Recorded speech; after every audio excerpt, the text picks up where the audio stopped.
છોટાઉદેપુર ખાતે સ્વચ્છતા હી સેવા કાર્યક્રમનું આયોજન કરવામાં આવ્યું।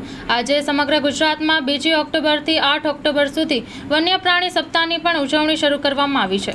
Story report by Imran Sindhi, Chhotaudepur. Chhotaudepur વન વિભાગ હેઠળ 2 ઓક્ટોબરથી 8 ઓક્ટોબર દરમિયાન વન્ય પ્રાણી સપ્તાહની ઉજવણી કરવામાં આવી રહી છે। તે પ્રસંગે આજરોજ 2 તારીખે છોટાઉદેપુર જિલ્લાના છોટાઉદેપુર રેન્જ, ડોલરિયા રેન્જ અને રંગપુર રેન્જના કમ્પાઉન્ડમાં સાફ સફાઈ હાથ ધરવામાં આવેલી છે।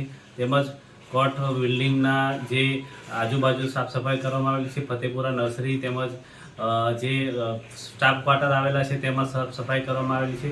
10 રેન્જોની અંદર અલગ અલગ તાલુકાઓમાં દરેક જગ્યાએ સાફ સફાઈ અભિયાન હાથ ધરવામાં આવેલું હતું અને સ્વચ્છતા હી સેવા કાર્યક્રમ પણ ચાલી રહ્યો છે। તે અંતર્ગત આ કાર્યક્રમને પણ ઉજવવામાં આવ્યો છે।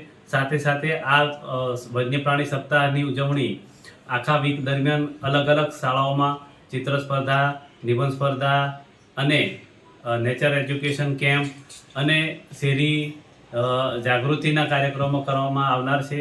વન્ય પ્રાણીઓની અને વન્યજીવોની સંરક્ષણ અને સંવર્ધન થાય અને વન્ય પ્રાણીઓ પ્રત્યે જાગૃતતા કેળવાય એ હેતુથી વન્ય પ્રાણી સપ્તાહની ઉજવણી કરવામાં આવે છે।